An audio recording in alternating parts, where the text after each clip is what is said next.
Welcome to the PAN Webcast for Cornerstone. It's been a good few months. It's been an extremely good first half of the year so far.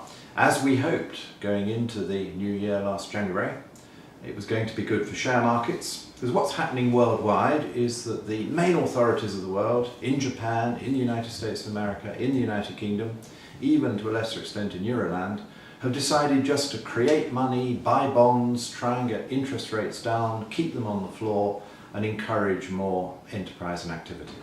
As a result, people have said, I can't keep my money on deposit because it doesn't give me very much return. I'm getting a bit fed up with bonds because the income on those is low now, so I need to take a bit more risk. And people have been buying shares with decent dividends, they've been buying properties with decent rental incomes, they've been buying property shares which reflect those properties, and they've been making good money. The more they bought, the more the share prices have gone up, and then the more people have wanted to buy.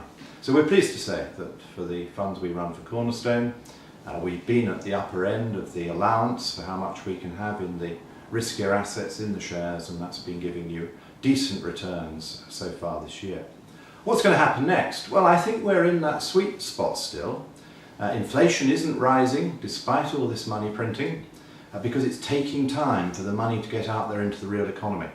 And if you look at wages in America or wages in the United Kingdom or wages in Euroland outside Germany, there is no real threat of wage-led inflation.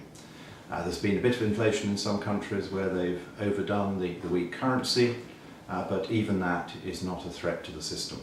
So we think it's still okay, we think you stay fully invested, but we're watching like hawks, because the higher the markets rise, the further they could fall.